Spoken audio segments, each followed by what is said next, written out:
On our way back from Ali Young's, we're on the hunt for a 3/4 inch 10mm Allen key to take off the counter knives on the chipper.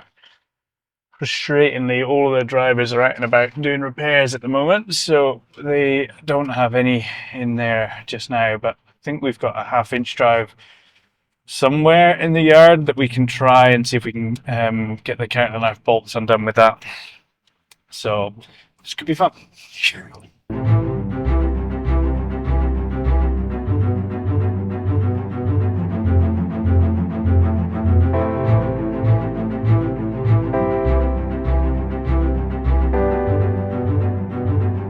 Like crazy long strips like this where you can see the blade's been chomping against it but not quite cutting it all the way through, and none of this is any use. Like that's a pain in the arse for all the biomass guys, so we need to try and figure this out and see. Look at them all, there's loads of the bloody things. So we'll try and change the blades and see if we can swap the counter knives and see if that works. Look at it, it's everywhere.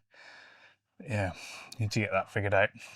Right, I'll go and show you. I think the guys are just making a start on the blades just now, so we'll nip back in there and go and have a look. Here's the back door into the chipper. There's the boys. Here we go. Right, let's get in and you can have a look at this a minute. So that is the big blades run in here. So this big beastie here is the big blade, and then right down the bottom, Aris, can you point to that counter knife down the bottom there? Hang on. Do it again. This one there.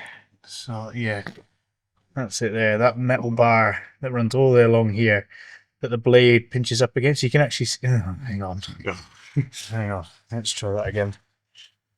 Oh, the microphone as well. There we go. Let's try that again. I think I balls that up about 15 different ways there. No. Right, let's try that again. Hopefully Joe's got some editing to do. I'm still filming. Yeah. Sorry, Joe. Got your work out. This is what happens when you let me loose and stuff like this. Right, that bit there we go. That big bit of metal that runs along there is a counter knife. So we're going to try and take that out and turn it around, because you can see how worn it is on that whole edge. And hopefully that'll improve the cutting, because the blades don't look too bad, eh? You're going to change, they're not too bad, because normally we get some damage along them. A little chip there, but it's not too bad. No, not too bad. Are you going to swap them anyway? Probably, yeah. Yeah, might as well while you're doing it. Yeah, cool. Okay. I don't know if we can swap that bottom part though, actually. Does it just swap? Just turn it round. It's on You think? It's like a bit of angle. There's no hole in this side. Unless that part just comes up here. Yeah, it's just a whole square as far as I remember it being. It's that whole rectangular section. Oh, is it like a just a slot on top? Oh, okay, cool. Yeah. It's like underneath. Yeah. Cool. Right then. What's first? Get the blades. So take these out. Yeah. Blades out first. Bland as the badges, asshole. That's definitely going in the video, that is. Why would a badger's arsehole be blunt? Doesn't make any sense. Look at that huge big crack out of there. Could have been absolutely anything causing that. The amount of chipping this machine does on a daily basis, it'd be so easy for just a single stone to get stuck in, or the metal detector sits over here. So this grey pad is the metal detector. Stops any, obviously, metal getting into the chipper. And then, hang on, let me jump down and I'll show you. And then this whole, there's a metal detector there, but this whole thing vibrates up and down. And then in here, just before, if you can see that, there's a grate that hopefully any stones or anything, that shouldn't go into the chipper, falls down there and falls down into this bottom tray that just goes straight into the conveyor. So hopefully we don't end up with too much damage in it. See if I can show you inside here. Well, there's the chipper, there's the teeth there that pull the wood into the chipper. Oh, come on, phone. There you go. So there's the top roller and the bottom roller that grab hold of the timber and drag it into the chipper. which are powered by these motors over here. Look the shit on camera if we had our arms off. Yeah, don't do that. But it might be good. I mean, it would go well. You'd get some interest anyway. It's the kind of stuff that Paul would watch. Yeah. Yeah.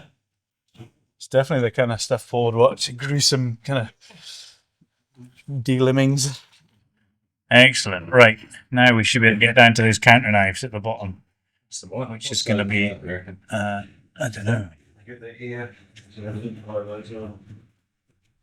This could be entertaining. So as we haven't changed this in ages and ages, these are all like gummed up full of sap and rubbish and ming. And we don't really have a... Oh, piss. Don't really have a piss. Oh, piss. It's all on the video. That's not good.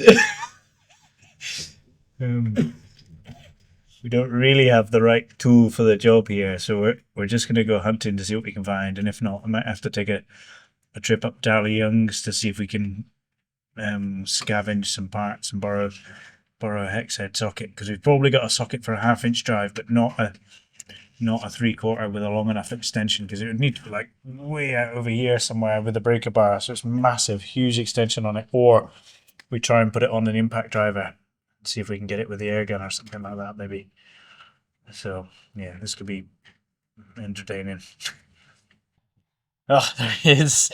So we don't have the right tools, so I'm going to take a run up to Ali Young's and ask them very nicely to see if we can borrow some tooling to see if we can get this off, and then we'll have to go shopping and see if we can get something so that we have the right parts for the future. So I'll leave Kiwi cleaning out his holes and then I'll come back and see what we can find.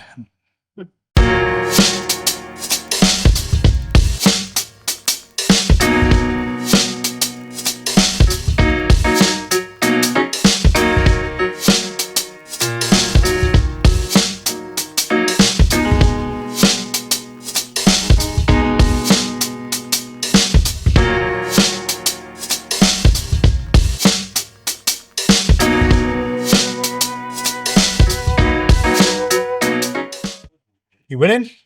Okay. You winning? Of course, what bloody winning. Good answer. Always winning. Seen Venice Heath on a hillbilly though, I got to say. One extension there. Bit of this, but it's not really much up. That's about the length we would do it. Where's the other that box full of stuff there? Has that not got 1/2 extensions in it? Is it not? It was all 3/4. Is it? Well, if we just change blades, I mean, can you get it with that even? It's just getting it's just getting to. What about what if we put the normal socket on that? Would you get enough force on it then? I mean, right. It's worth a shot, isn't it? Yeah. Because we just need to crack it. Have we got a... Size and bring it. No, there's units for.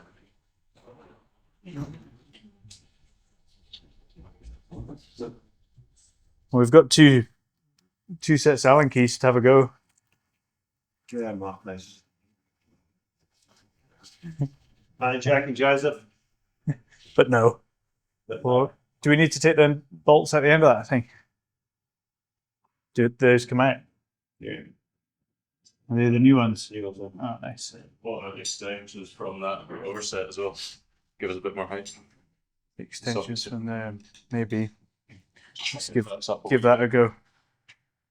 We might better get over the other side, pass it over to Kiwi's side.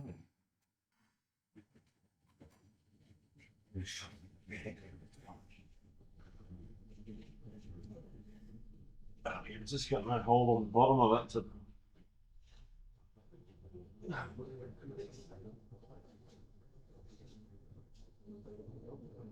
Yeah, mother. That's tricky. Yeah? What do we need? Extensions, maybe see. If that gives a bit more height. That was the extension that I got from the socket set over there. The trouble is when you add more height, it's just you just had more risk of it ripping it out, don't you? Mike's in tomorrow. Yeah. Change blades and get him to rattle them out. If I give him a shout and he can bring in if he's got a big impact gun. Yeah. I think that's probably the way to do it.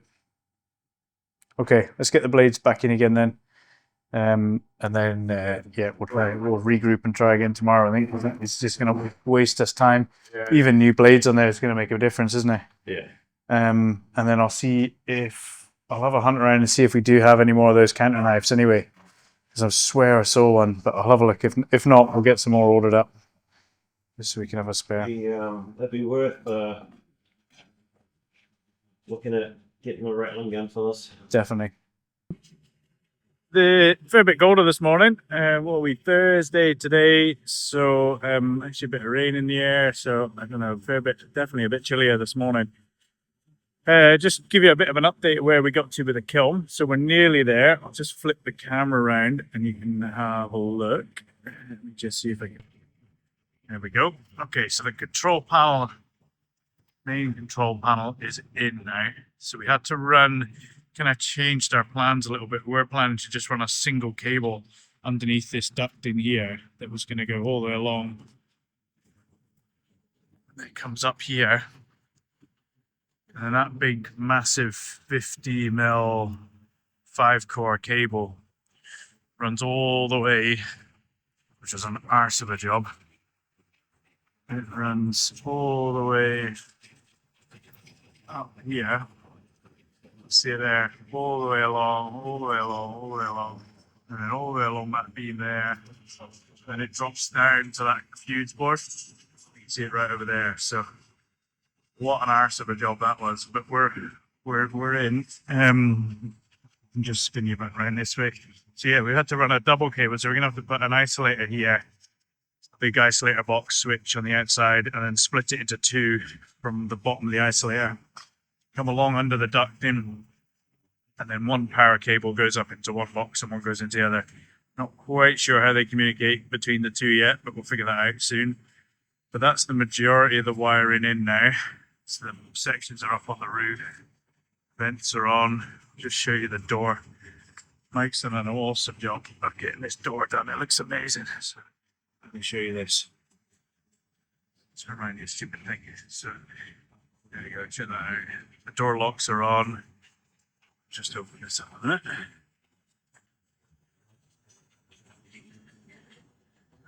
Opens this up so you can see a bit better. Yeah, we're nearly there now. I think most of the wiring's in. I think we've got a little bit more. There was a bit of bother with a couple of the heat shut off thermostats, the protection thermostats, which we think go above each set of these fans, to make sure that the heat doesn't get too out of control in here, because it can get up to like 70 odd degrees in here and get really, really hot. So we're just going to find Kiwi in here, and he's tighty whities baking on a nice cold day outside. He'll be in here sweating his arse off. So yeah, about 70 odd degrees in here. So I think we're nearly there. I don't think there's a huge amount left. I think the water's in. So yeah, looking forward to getting this done. And then these are the kiln rails. So these are the trolleys that we built ages ago that roll out into the other kiln, kiln one there. So it'll be great to be able to just flip between the two kilns. So I just thought I'd show you the difference between the two sizes of blades that we've got on the mills here. So this is the Mebor blades, and these ones are 200mm from from the bottom of the blade to the top of the tooth.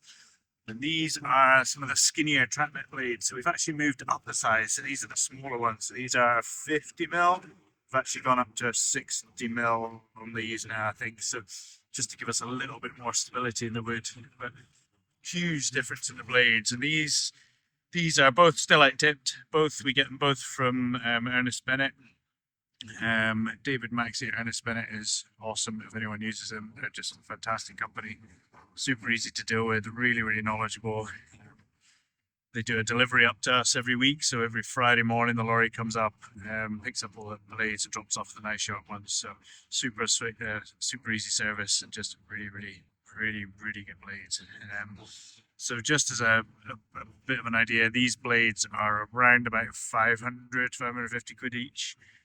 And those are a little bit cheaper than the ones we're currently running, but they're around about 170-ish quid each, somewhere around there. Just as a rough guess. We have got some other cheaper blades that we run on the TrackNet called X-Cut that we get from a company down south, the old station yard, who are the TrackNet dealer for the UK. And they're about 80-ish quid each. They're slightly different profile teeth, so they're not quite as fast, but they are cheaper. So for cutting dirty logs or hardwood logs, that we can just chuck those on, and it's not the end of the world if we snap on or break a couple of teeth off or something like that. So, yeah. And the yellow banding on there as well, we use that to just put around the top of the teeth to protect it. But it's a pain in the arse to put on, so we just send it back and get Ernst to do it when they bring them back, because it's an absolute arse to do by yourself. I think there's a fancy tool to do it, but we don't have it. So this is the main flywheel inside the main mill. So there's a big old door that just opens up. And we built this decking area here to make the whole blade change procedure a lot smoother. But that is the flywheels, which are the big pulley wheels. Sorry, they're absolutely gigantic. Oh, sorry, go for it. I'll get past. And there's the other one, that side. You can see the motor, the main motor in the back there for it. And that comes through and drives this belt, which turns this wheel. And the other wheel is just a free wheel. It's only powered on one side. That is all the hydraulics for doing the blade tensioning. So it's got an automatic blade tensioner on it. So this hydraulic ram here is the thing that tensions the blades. So that pushes, I think it's that one, pushes this wheel out the way, like that way. So it puts the tension on the blade automatically. We can adjust the pressure, but we tend to just leave it as it is. Just leave it as a set pressure. These are the guide blocks down here. They're a graphite guide block that we use. We've tried a couple of different ones. We've tried one was the other one, Chaco, that we tried, which didn't get on with all that well. There's another company called Tufnell that we actually use on the TrackNet mill. That we get on really well with that side, but we got a quote for doing them on these ones, and they were like stupid money. So we decided that these actually work just fine. So the only downside with these, which you can see on that one, is they do crack sometimes. You know, if you tension it a bit too hard or a bit of timber hits into it, they just crack and break off pieces. Because being graphite, it's pretty solid. But they do wear really nicely. They take a long time to wear out. And what we do find is they tend to wear out more on the front edge. So you end up having to put them on a little sander and flatten them back out again so that the blade stays square. And you can adjust it on the top adjusting screws there, but it's best just to make sure that they're all nice and square and absolutely flat, so you get the blade running perfectly true. So what else have we got going on here? There's so we've got a brass scraper. So this thing scrapes all the gunk and rubbish off of the pulley wheel. So because we do a lot of larch cutting, you do get a hell of a lot of sap build up on the pulley wheels, and that just removes all of these lumps. Because if you get big bubbles of sap building up on here, it's just going to put huge pressure onto the bottom of the blade and cause the blade to wander. So these are really, really important, and we make sure that they are up, really got a really strong contact, and that's just held on with the weight at the back there. Good strong contact to the pulley wheel, and that they're all in the right shape, because they do wear out. The pulley wheels are slightly cambered, so instead of being dead straight, these ones are designed to run a double cut blade, so you can basically cut in both directions. So at the moment you can see the teeth on this one are faced we've only got teeth on one side, but you can get it so that the blade has teeth on both sides, so you can cut forwards and going backwards. We don't do that. I don't think it makes all that much of a difference to the production speed, and the ability to sharpen it is trickier, and the blade price is nearly double. So these blades are about 550 quid each. For a double cut blade, I think it was over 900 quid. So yeah, pretty expensive, considering you need at least 20 of them in stock all the time. So So the pulley wheels are cambered, so they've got a slight rise, a slight high point. Because these are designed to be able to do a double cut, it's actually the high point is dead center. If they were just single cut, it's normally in the front third, so the blade stays centered on the pulley wheel. We can adjust the square of the pulley wheel so it will the way it sits, you can kind of balance it so that like 1 inch comes forward or backwards to move the blade forwards or backwards on the pulley wheel. So, and ideally you want to have the gullet of the saw, sorry, nowhere near, the gullet of the saw here, quite close, within sort of 3 to 5 mil of the front of the pulley wheel. And the closer the better, really, because the further out that is from there, the more movement that has potential. So the tighter it is into here, the better. So yeah, these ones have a camber dead center. And it's really important to know that when you're getting the blade sharpened, because the sharpening company will tension the blades and re-roll them, and they'll put the high spot of the blade to match your pulley wheels. So it's important that you know how your blade pulley wheels are set up and where that high spot is, so that you can get the correct blade tension in and roll in. Another awesome improvement the guys have been working on here. This is our circular saw blade sharpener. So all the bandsaw blades we send off to be sharpened, because the equipment that you need is really, really expensive, and it's quite a complex process to sharpen bandsaw blades. You can do it. I know plenty of sawmills that do it. But we just decided to make the call to send it all off and just get it done by the professionals. They come back perfect every time. But the circular saw blades is a much easier process. So we bought this machine here to be able to do our own circular saw blades. So this is one of the 500mm blades from the VR. We're actually just changing the design of these a little bit. We're waiting on some new ones arriving. So these have 16 teeth. The new ones have 21 or 22 and slightly different side swipes on them. So hopefully that will help with the speed and the quality of the cut. So those are, I can't remember what they are. I think they're about 200 quid each, somewhere around there, 180, 200 quid each, something like that. And you get a lot of sharpens out of them. So the beauty of stellite teeth is the tips on the ends, you can resharpen loads. And when they come off, which they do break off, they can be welded back on again. You can see that from there. So they do last a long time. The thing does fail is the metal just gets fatigued. It starts warping, losing its tension, and the blades just end up getting pinched or shattering entirely, which you've only ever had happen a few times. It's bloody terrifying. But this blade sharpener here, we used to get just covered in crap for the back of the VR. So the guys have built this awesome little box around it, and we probably put a door on it at some point, or like maybe a drop-down like curtain screen or something like that, just to keep the worst of the rubbish off of it. We're also going to plumb an airline in, which I've got now. I've got the airline, so we need to plumb that in. We've got a ring main and the airline that goes all the way around the shed. That blue pipe goes all the way around there, so it will be a pretty easy job just to take a pipe down and plumb an airline in the back there, just so they can keep this machine and keep this area really nice and clean and tidy.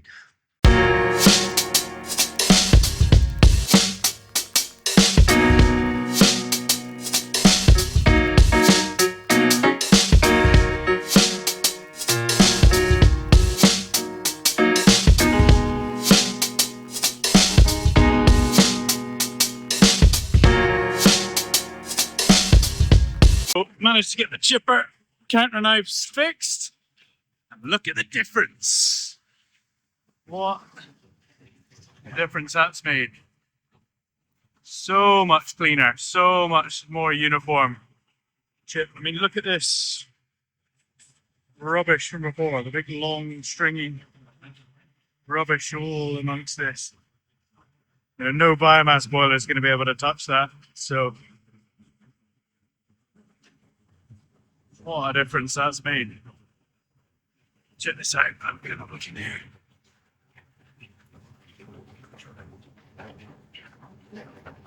Wood chip coming down the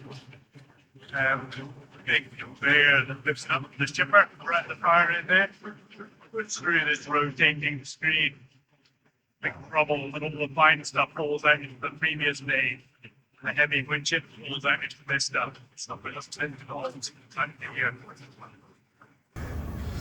Oh, this is getting serious. I don't quite know what's going on here, but that is the That's the morning session over, boys. yeah. Yeah.